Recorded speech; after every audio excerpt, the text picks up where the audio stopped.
Broadcasts of the City of Neenah Common Council meetings are produced by University Studios of the University of Wisconsin-Fox Valley. Neenah residents can get information about City Council meetings, City Committee meetings, meeting agendas, and other documents via the City website, www.neenahgov.org. Neenah residents can express their opinions about city issues or about these broadcasts by contacting the mayor's office, contacting their city alderman, or by completing the electronic feedback form on the city website, www.neenahgov.org. All public portions of the meetings are recorded in entirety and are not edited for playback.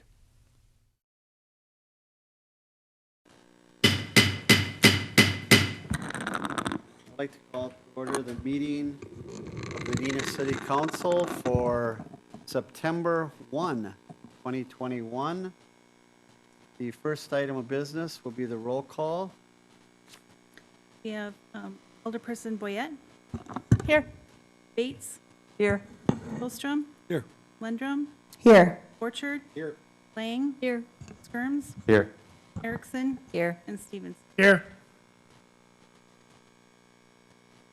All members are present. There's a quorum present. The first item, second item of business will be the Pledge of Allegiance. The pledge tonight will be led by Alderman Erickson. Allegiance to the flag of the United States of America and to the republic for which it stands, one nation, under God, indivisible, with liberty and justice for all. Thank you.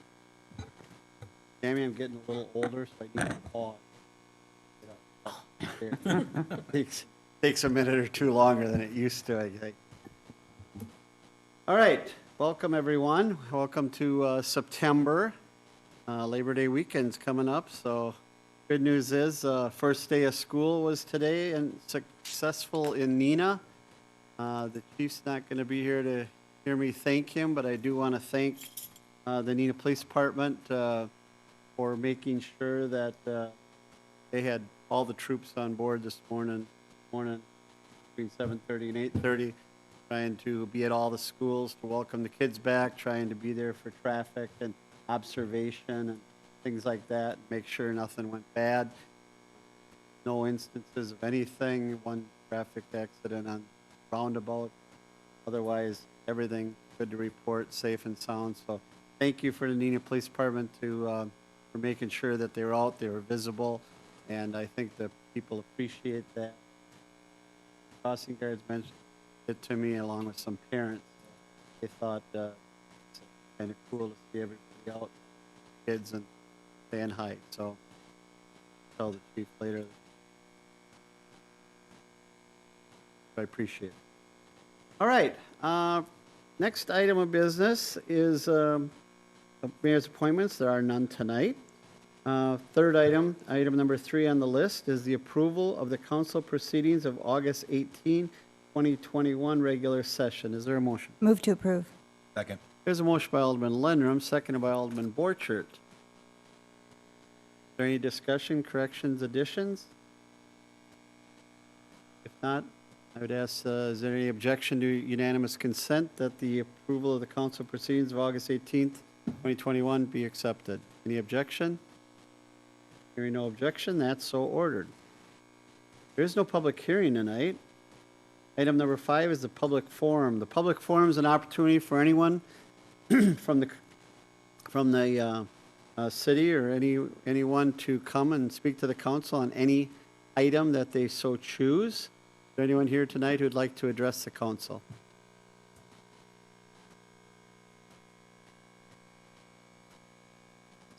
Seeing no one, we will close the public forum. Move on to item number 7, the consent agenda. Is there a motion?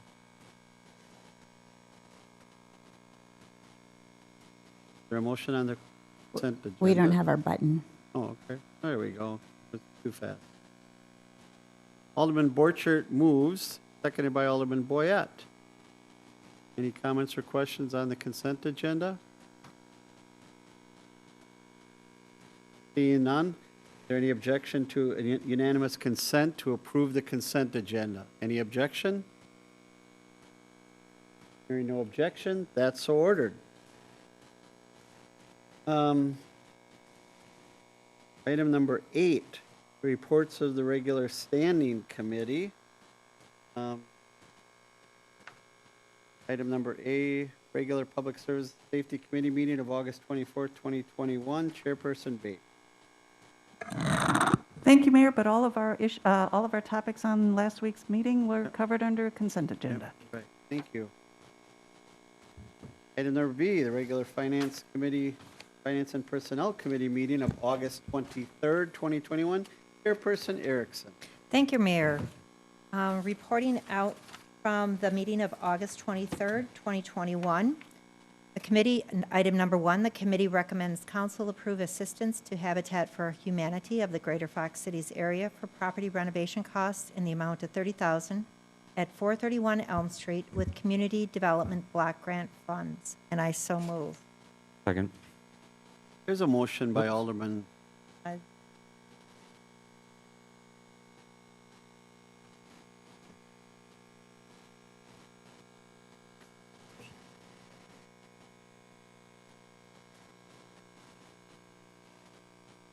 Alderman Erickson moves, seconded by Alderman Lang. There we go. So folks who are watching this, we have a brand new system. This is our first time using it, so there might be a few hiccups, but we've had a practice run or two, so hopefully it will be good, but we might have a few hiccups, so just so you know, those of you who are watching. There's a motion and a second to approve assistance to Habitat for Humanity renovation costs for the property at 431 Elm Street using Community Development Block Grant Funds in the amount of $30,000. Discussion. Alderman Lundrum. Thank you, Mayor. Could I ask Director Hayes, is $30,000 the entire amount? Do you think that they're going to spend on that house, or is it a match? We will fund 30, but the total investment will be more. Do you know what the other match is from Habitat? I do not. I Okay. do not know, but I know no, I'd only be guessing. I know. I'll ask Carol tomorrow. Yeah, she may know. Yep. Anyone else? Alderman Stevenson, go ahead. Yeah, I think that question was discussed in committee, and the answer was there would be additional dollars beyond our contribution, but she didn't have the number then either, but there are other dollars participating in this project. Sure. I just wanted an exact number, I guess. So I'll see if she can find out Yeah, for me. In the future, we can add. If Thank I you. could, I don't have a number, but I know they're redoing a new kitchen, new bath, painting, siding. I think if there was a few other things. New windows, so I suspect just based on that amount of work, Yeah. we're probably double that Yeah. easily. Yeah. Thank you. I do think that for the record, you know, we should probably have that number so that people can see that we're probably a small player, but we're helping. So I'm guessing. I think that's the case.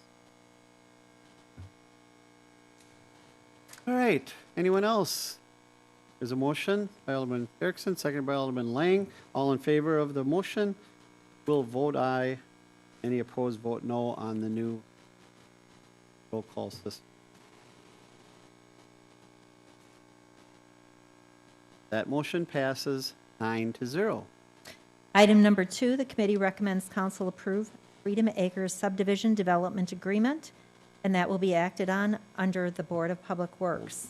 Item number 3, the committee recommends council approve ordinance 2021-14, annexation 223, 1480 Oak Ridge Road, Town of Neenah, 4.72 acres, and that will be acted on under the Plan Commission report. And that concludes my report. Thank you very much. Item number 9, reports of special committees, liaisons, and various special projects committees. Item number A is the regular Plan Commission meeting of August 24th, 2021. Council Representative Lang. Thank you, Mayor. The commission recommends council approve ordinance number 2021-14, annexation number 223 for 1480 Oak Ridge Road, excluding the Tuller Road right-of-way, and the property also receive a temporary I-1 Planned District Planned Business Center zoning classification, and I would so move. Second. Here's a motion by Alderman Lang, seconded by Alderman Boyette. Questions or comments?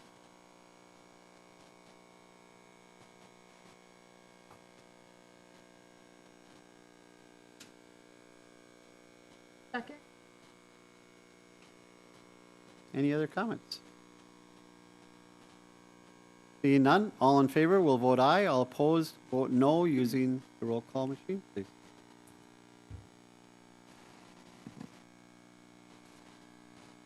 That motion passes 9-0. That concludes my report. Thank you very much.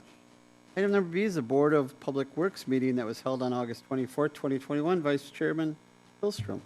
Thank you, Mayor. The minutes from this meeting can be found on the city website. This evening, we have one council action item. Board recommends council approve Freedom Acres subdivision development agreement, and I would like to make that motion. Second. Here's a motion by Alderman Hillstrom, seconded by Alderman Skirms. That'll teach you. Gotta have a quick trigger finger here, so good. Alderman Skirms seconded.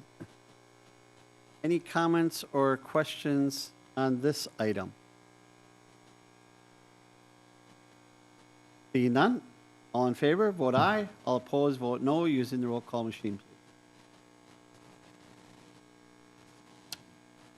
That motion also passes 9-0. That concludes my report, Mayor. Thank you very much. Item number C is the Landmarks Commission. Alderperson Lang. Thank you, Mayor. There's no report this month. Thank you. How about Alderperson Borchert? Anything from Sustainable Neenah Committee? No report. The Business Improvement District Board, the bid board. Alderperson Lang. Thank you, Mayor. The bid board met last on August 17th. There were a couple of items to report on. They're working on planning the co-op partners meeting and getting that on the calendar. That is an every other year meeting between the city, the bid, and future Neenah to discuss ongoing operations of the bid. So they're looking to schedule that on a Wednesday morning in September or October and planning to meet at Myron again, so hoping that all works out. They also wanted to start doing a thank you of the month, and this month's thank you of the month was to Dairy Queen for their continued efforts to maintain the downtown entrance sign. Public Relations and Marketing Committee report. The Wine Walk is taking place on September 25th, and Nicolay National Bank has agreed to sponsor that wine walk with help from Sante Wine Bar and Bistro. 200 tickets are for sale, and that registration is still open. Ultimate Ladies' Day will be held September 11th. I did not check today, but tickets were still available as of August 17th. I'm not sure, but you can check on the Future Neenah website for more information on that. Boogie Downtown was held on August 25th. Had a great turnout, was a great event to end the summer concert series, and just a great opportunity for the community to get together. And that concludes my report. Thank you very much for that report. I do think it's worth just mentioning a little bit more that Dairy Queen, very appropriate for us to come recognize that, because that business takes care of the corner, pretty much the entrance to our city, and they have their maintenance people, they have their people every morning. First they're doing the trimming, picking up things, and that. So thank you to the Dairy. They've done it quite doing. And next we have the Berkshire Moller Museum report by Alderperson Erickson. Thank you, Mayor. The Berkshire Moller Museum of Glass Board of Directors met on August 25th. There are 3 activities for the month of September. The first is Art Activity Day, which is Saturday, September 11th from 10 a.m. to 1 p.m.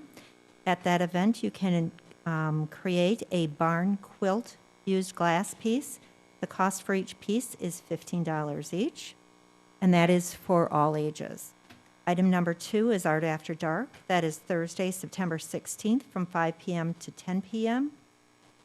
It is Let It Glow is the theme, so you are encouraged to wear glow accessories and clothing, and food and beverages are available to purchase. On Thursday, September 30th from 6 to 9 p.m., there's an artist reception and dinner. The dinner is with John and Kate, who are who are famous glass artists at the museum. The multi-course meal and wine tasting is $225 a person, and you need to RSVP by September 14th, 2021. And that concludes my report. Very much. Joined tonight also by the director of the Berkshire Moller, Amy's here, and along with John, so welcome. Stopping by. Parks Commission report. Alderperson Borchard? Thanks, Mayor Crawford. Reporting out from the Park and Rec Commission, August 19th from the Wedding Boathouse as our meeting tour of the local parks continues. Request was made to name the new dog park in memory of K9 Cedric. The committee will be discussing this up at the next commission meeting. Supervisor Schott was recently selected for the Leadership Fox Cities Association. Drool in the pool was a great success. I attended myself with my dog, and his paws were raw because they were running and running and running. The commission was pleased that the mayor is looking into the complete engineering study of the Shattuck Park building. Kimberly Point concept plan continues to be vetted out by Katie McDonald from Parkitecture. She presented some options, conversations centered around the shoreline treatments with the damage that ice shoves may have on whatever shoreline improvements we make, and factoring into the proposed designs. Arrowhead Park Phase 1B is still in the planning stages. The commission agreed that the pier would be better served as a pedestrian pier with a kayak launch separate from it. Dimensions and designs were suggested, and we await those updates. There will be a historical presentation about Fresh Air Park on Wednesday, October 13th, 2021 at the library. It's moved. Not motioned. So they actually moved the meeting. So where was it? We know where that is. It's going to be council chamber, October 7th. Okay. So October Sorry about 27th, Fresh Air Park. And lastly, the triathlon, the youth triathlon was a huge success. There was a total of 75 kids who signed up for the triathlon this year.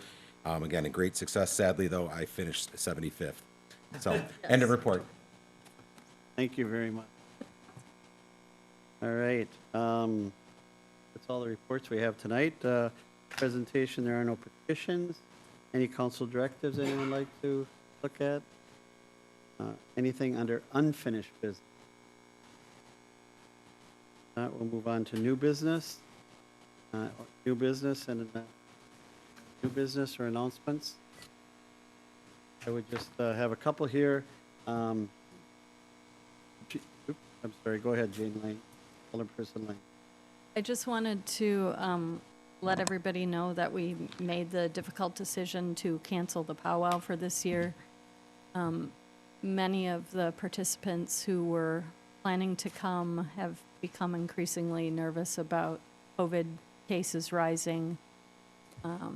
So it really came down to that. I mean, I can't force our participants to come, obviously, and I wanted to be sensitive to their concerns over COVID cases. They've had a lot of impact on the reservation, and actually a lot of kids in the Boys and Girls Club recently tested positive for COVID, so that was concerning to them. But I did want to announce in lieu of that, and not really a substitute, but another event somewhat related, is we are planning to have the dedication of the lakeshore signs on September 13th. That's a Monday at 5:30, provided that's all A-okay with everybody. That will be held at Kimberly Point. The reason we chose that date in particular is Bill Miller, who is the 3-time Grammy-winning Native American musician, is able to come back up that day, so he will perform at that dedication for us. And we also will have a drum group coming down from Green Bay. So a smaller event, but still a great opportunity to dedicate the 3 signs on the lake shore and celebrate our Native American history in the area. I did get notification and wanted to make Jerry aware of the fact that the signs are due to arrive tomorrow. So, pretty excited about that. Thank you. Other announcements? If not, I'll give you a couple that I have. I just want to tell people, Director Wenninger and I have had meetings with Oshkosh technical people regarding the beginning airing our meetings again. So I'm going to get a hold of Administrator Roloff because they don't see any problem from a technical standpoint. We do have to get some permission from Charter or something, switch from the Green Bay station to the Oshkosh station. So waiting to hear back. So Joe and I are working on that. Hopefully that'll be done real quick. Next week I start budget discussions with department heads. I have meetings scheduled for the initial requests Mike and I do. So that'll start next week. I failed to bring up earlier in the agenda here. There are no retirements in the month of August. The first meeting said we're going to at least do a shout out and say thank you to those who retired. There were no retirements in August. The newsletter, as I understand it, people are telling me, came out today. So that should be in people's mailboxes. The library is a mask requirement. I wanted to point out, and the reason for doing that is we with the current situation with COVID-19, I just want to tell everyone that once again, every day I monitor it. I keep watching Winnebago counties.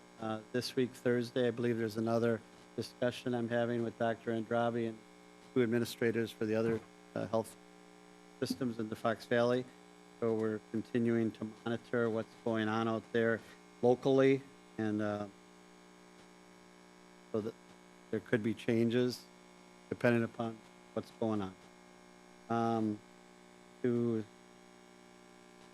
Chief, you stepped out. I did say thank you to you and your crew for helping out today at all over the school system.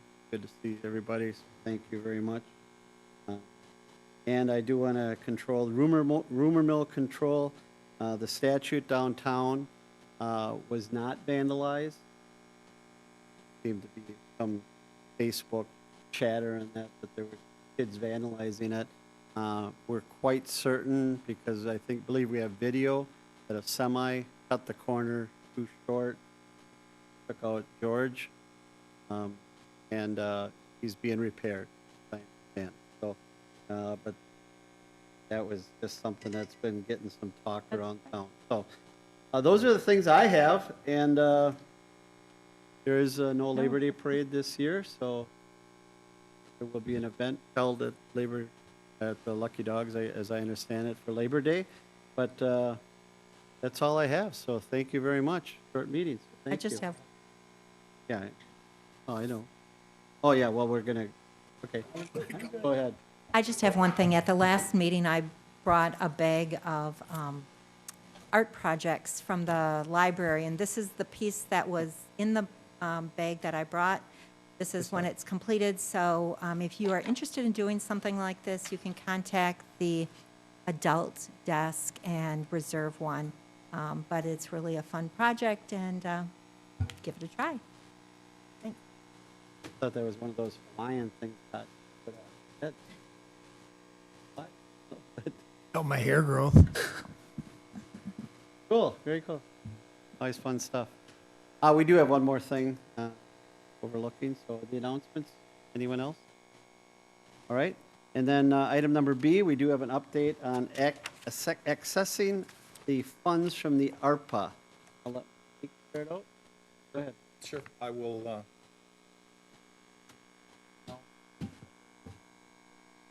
We are, as I think has been discussed,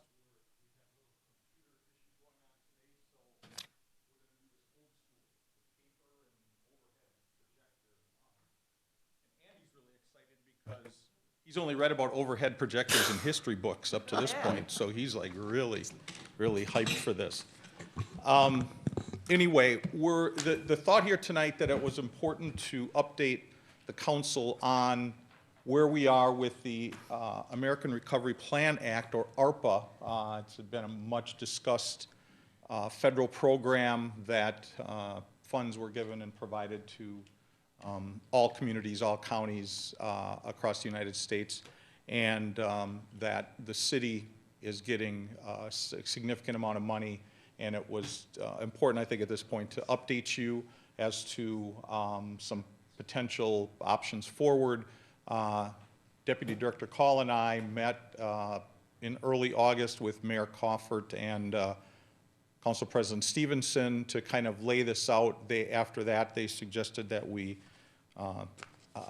make a presentation to you to kind of give you a sense of what we're looking at here. So I'll let you follow along, but I will also read this specifically from the outline. So again, as the facts as we know them now, the city of Neenah, as an entitlement city, has been apportioned $5.573 in ARPA funding. Those funds are distributed to the city in two separate equal disbursements. The city has received 50% of the total amount, $2.776 million, on May 26th of 2021, and the city expects to receive the remainder of the funds in May of next year. The funds are currently deposited in a segregated state local government investment pool account and are earning interest at the monthly state pool rate. Now, the guidelines, and many of you may have looked at this, I did send out an email a while ago regarding this, but just to sort of provide a recap, the fact that we have the money in hand and we'll have all of the money in hand by next year does not in and of itself mean we can keep the money. The next step is then, in order to access and retain the funds, we are obligated to demonstrate that we have used the funds within the eligible categories as defined under the ARPA legislation, and those categories are listed below just to recap those. Revenue replacement for the provision of government services to the extent the reduction in revenue was due to the COVID-19 public health emergency relative to revenues collected in the most recent year prior to the emergency, and Director Call will be, Deputy Director Call will be giving you some very specifics on that. B, premium pay for essential workers. C, to respond to the public health emergency caused by the pandemic and the negative economic impacts such as assistance to households, small business and nonprofits, or aid to industries such as tourism, travel, and hospitality. D, investments in water, sewer, and broadband infrastructure. And E, funds that the funds can be used to transfer between government jurisdictions or to nonprofit partners.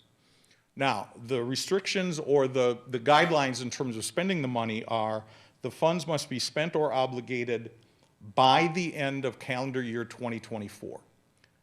If funds are obligated but not spent by the end of 2024, they must be fully dispersed by the end of 2026. So that is those are the guidelines for dispersing the funds. So as of 12/31 of 2026, the city cannot have a dime left of it, or we'll have to return it to the federal government.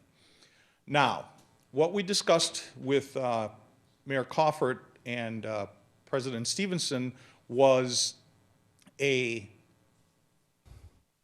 process and a thought and an option as to how the city can best, we believe, access and use these funds. So I will go through number 4 quickly, and then Andy will provide some detail. Finance Department staff, both independently and in consultation with Baker Tilly, has concluded that the City of Neenah is eligible to access and retain all $5,549,573 of ARPA funding through the use of the revenue replacement category. By doing so, both staff and Baker Tilly agree that the city will provide itself with much broader latitude and substantially increase the number of purposes for which the funds can be expended. So that is sort of a lead-in to the fact that of all the categories that you see in number 2, there is what we believe to be the proper recommendation that the city would pursue accessing and retaining these funds solely through the use of the revenue replacement category, and that would give the city the best options moving forward. So you may ask, well, how in the world can the city demonstrate the loss of $5.5 million because of COVID? Deputy Director Call will go through what the revenue calculation is that he has done, that we have spent time over the past couple of months going, and I'll let him go from here. Can you see that, or do you want a paper copy of this too, or? Yeah. I got it. So the biggest key on lost revenue is that it's based on the total city revenue, not individual line items impacted by COVID. So there are some exclusions that I listed right here. Most of the key revenues of the city, like property taxes, tax increment, special assessments, things like that, that's all rolled into this calculation, regardless of the effect of COVID on them. So those are high dollar value things that we're putting into this calculation, and we're able to get to that end result. So first you calculate your 2019 base revenue, which is what I was kind of just, oh. Got me? All right. So yeah, you calculate that 2019 base revenue based on what I was saying. You start with your total revenues of the municipality, and then you just have some exclusions, and everything else counts in the calculation. After that, you can add 4.1%. So that's what the Treasury is saying. This is what you should have gotten for revenue in 2020. After that, you subtract off what we actually got in revenue, and then that last number is the lost revenue for the city. So according to the U.S. Treasury, we lost $4.1 million in 2020. And Baker Tilly, as Mike said, has concurred with that number. We also did a similar, obviously an estimate for 2021 based on the budget, and came up with a similar number maybe. So that's why Mike is saying we can get all of the $5.5 million via the lost revenue component.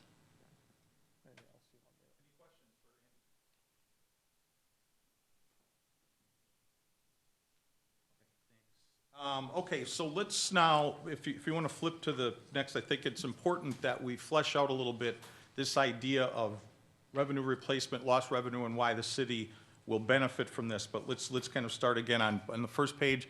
They're giving you a number of things, how revenue is defined, calculated on entity-wide basis, and so on. I did not highlight that.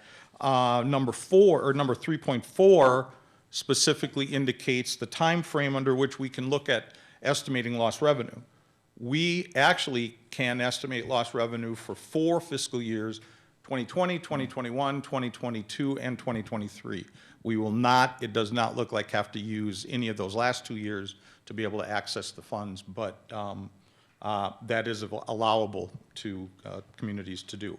3.5 kind of gives you, again, what the Treasury, U.S. Treasury, has put in place in terms of guidelines and rules, and there is underneath, in about the middle, is that growth adjustment. They are assuming, for purposes of calculating lost revenue, that any revenue, actual revenue you had in 2019, you could increase by 4.1%, and that was the assumption that you would receive in 2020. Again, very, very generous by the federal government. Now, and here again is under 3.6, I think is kind of important to reiterate this. Our recipients expected to demonstrate that reduction in revenue is due to the COVID-19 public health emergency. In the interim final rule, which has now been affirmed, any diminution in actual revenue calculated using the formula above would be presumed to have been due to the COVID-19 public health emergency. So basically, they gave you a calculation, and we calculated it, and they assume any loss, any reduction or dollar amount that is less than what would have been projected for 2020 is assumed to have taken place due to COVID-19, even though virtually none of it was. So it's a real interesting federal program, probably not surprising that it really doesn't specifically tie much to the actual issue that it was funded for. So as Andy said, it should be understood that many communities are not in our position because they may be on the other side of this. This was all, much of it was luck. Much of it was just happenstance. Much of it was us being blessed by the fact that in 2019, we had high revenues. Again, that had nothing to do with COVID.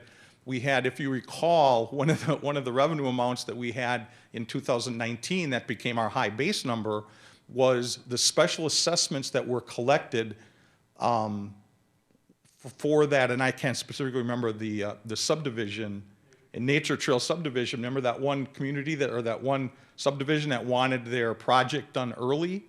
So we did the project early and like collected special assessments all in 1 year for that. We had almost $1 million of special assessments collected in 19 compared to about 300,000 in 2020.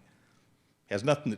That difference had nothing to do with COVID, but we benefited from the fact that 2020 was much lower than 2019. So those are just some of the things that we ended up, fortunately, being able to benefit from. So, and then here's the key, 3.8.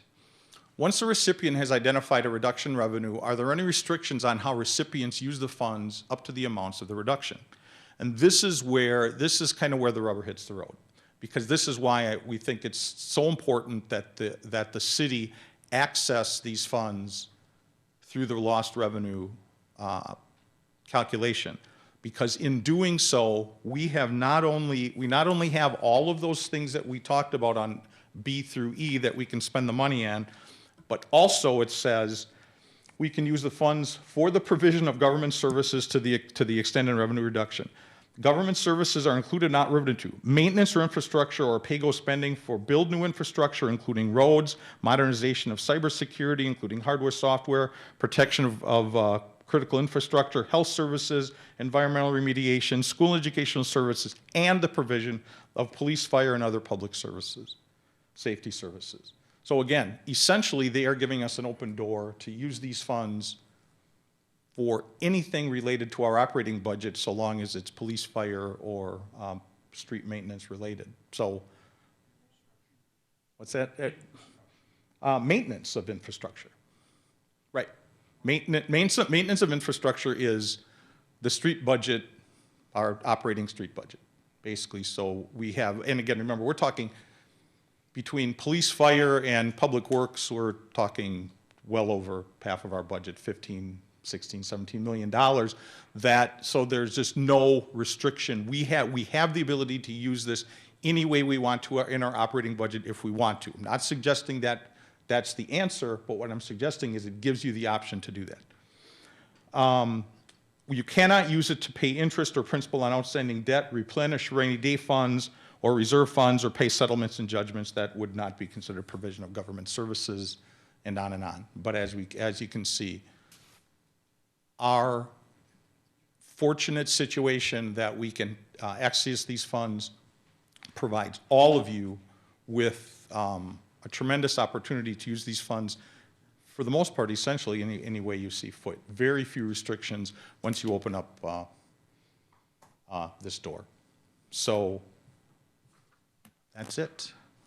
That's basically what was provided to Mayor Crawford and President Stevenson, and we'll answer any questions. So we just want to make sure you specifically said the money does not have to go to police. Live it. No, it does not. Salivating. No. Well, just because it goes to fund the police doesn't mean he'd get any more money either. Alderman Lendrum. Thank you, Mayor. Okay, 2 questions. And they're hypothetical. And one of them, the first one is if we must spend it by the end of the year, end of the calendar year in 2026. Gives us a few years. Mm-hmm. Are we able to put that into a low-risk investment of some sort in the stock market?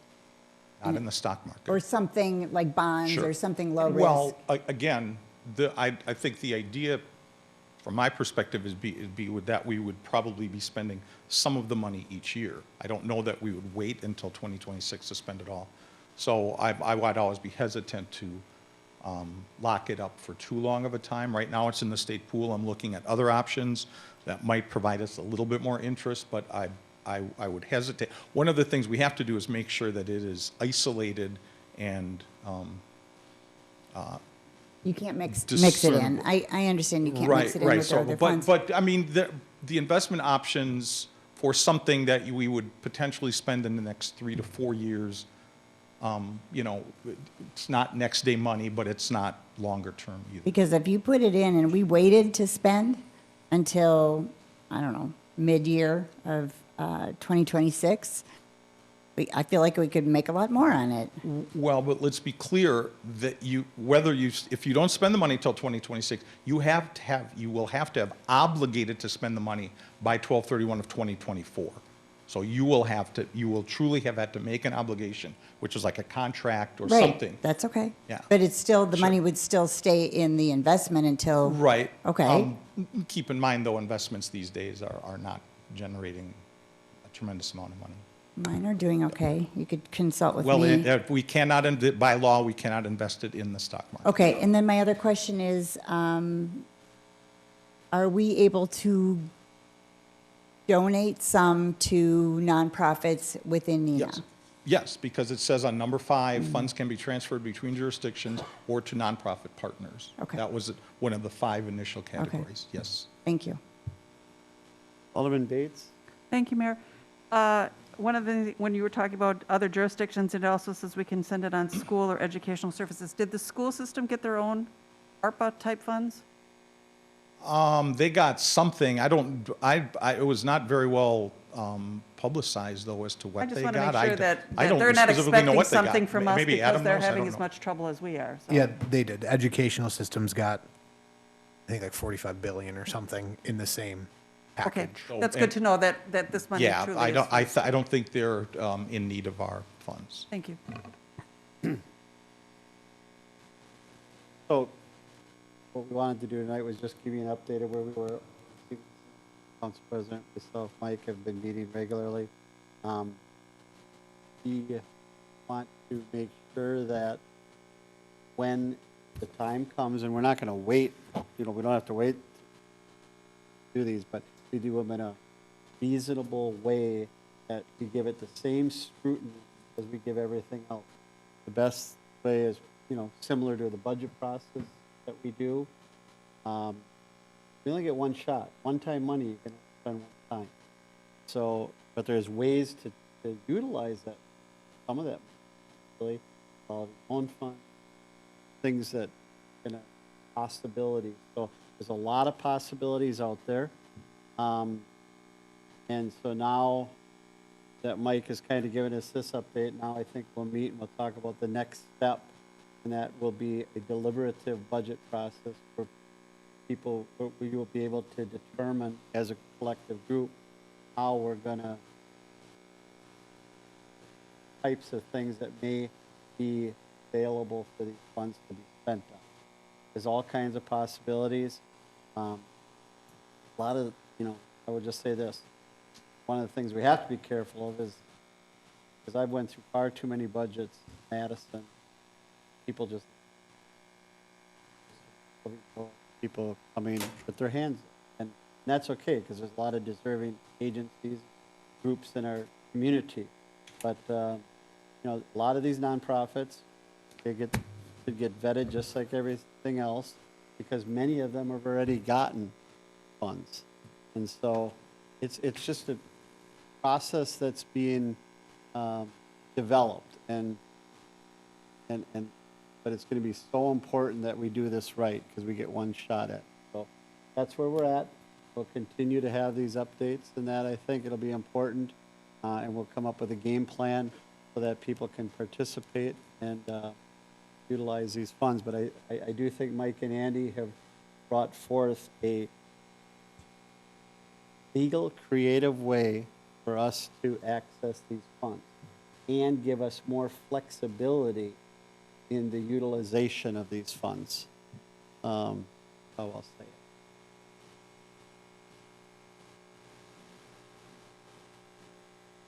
Anyone else? Oh, I'm sorry. I got to get used to looking at that. Kathy? You? Thank you. I just want to thank Director Easker and his staff for their expertise on knowing how to fill out the paperwork that got us the nice check, because a lot of other communities didn't get what we got. And I think it's because they didn't have the expertise and the knowledge of how to fill out the paperwork. Other people didn't get what we got. So thank you very much for everything you did to get us in this position we're in. I appreciate it. Right. All starts at the top. Yes, we'll give God all the glory for it. So thank you, Shar. If I could,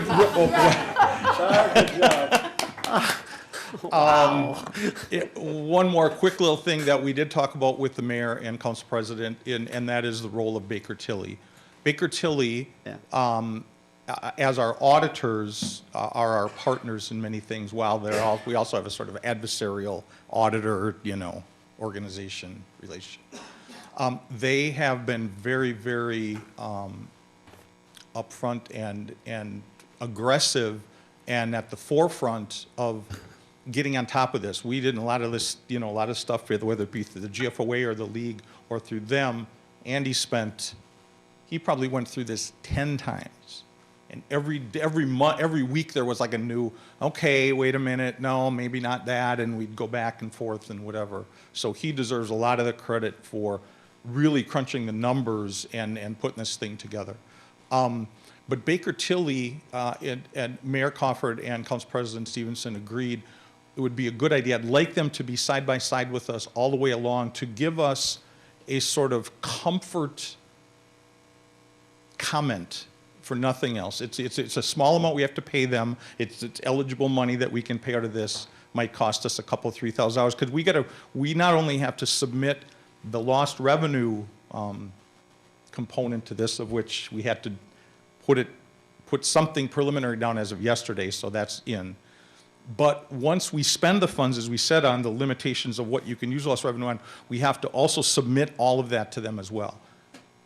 Baker Tilly has agreed for a very, very small fee to provide that sort of seal of approval, that imprimatur, if you would, so that we do not, there's just no question anymore. I don't want to have any question about anything. It's just there. The preeminent audit firm in the Midwest has signed off on it just like they did this. And I think that's just a one level layer of security for us, for you, the council, to know that this is being done right. So just to let you know that as well. Thank you for bringing that up, Director Easker. And I added my notes to mention that will be forthcoming. I do think that that's a pretty good security blanket for us to utilize. So that request will be coming at some future. Alderman Bates. Did we touch base with the League of Municipalities I was wondering if they had any insight into this? Yeah, as well? I will say this. The League of Municipalities, going back to Mike's point, APRA, the guidance coming from Treasury was changing every other day. Every other day, they would send out something to the local elected officials and to finance director about the guidance. The League was trying to interpret the guidance. It was so difficult because the guidance was not put in place, and it was changing almost daily. And we finally got to the end. The League is monitoring this. They're trying to be helpful. I think they do have a fact sheet out, and I'll try and find that. And if they do, I'll get that to you if they have a fact sheet on it. But Mike, working with Baker Tilly is probably the best we can do, because this is in their wheelhouse, and this is, they're set up to do this, and they can guide us to make sure that, we utilize it correct. And quite frankly, I don't know how much oversight there's going to be on this money from the federal government, but regardless, we want to make sure here in Neenah we do it correct. But So I just got back from the League Attorney Institute today, and we had a presentation today from Brad Elmer, who's the managing director of Baker Tilly, I think, for this area. And just so you know, schools got $170 billion with a B.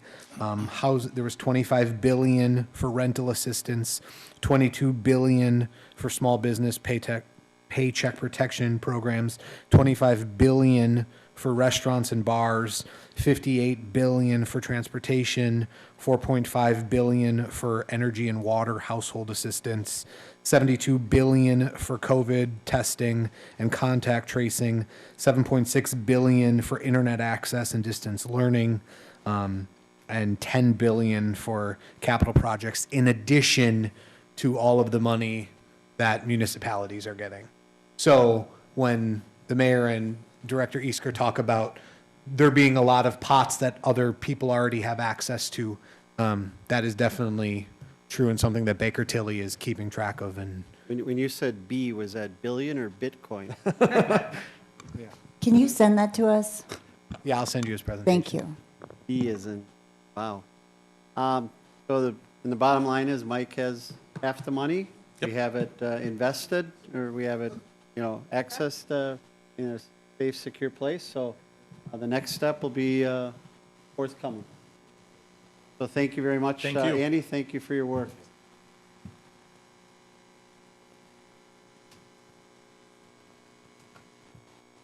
Mike agreed to most of the things you brought up. But we appreciate it. So more to come on that, and we appreciate the work you guys have done so far. So with that, does anyone else have anything else?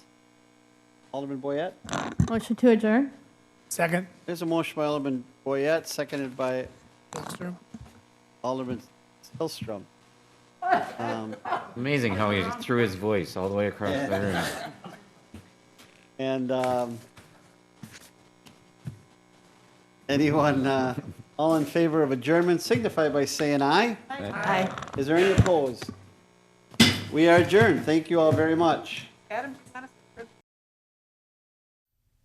Broadcasts of the City of Neenah Common Council meetings are produced by University Studios of the University of Wisconsin-Fox Valley. Neenah residents can get information about City Council meetings, City Committee meetings, meeting agendas, and other documents via the City website, www.neenahgov.org. Neenah residents can express their opinions about city issues or about these broadcasts by contacting the mayor's office, contacting their city alderman, or by completing the electronic feedback form on the city website, www.neenahgov.org. All public portions of the meetings are recorded in entirety and are not edited for playback.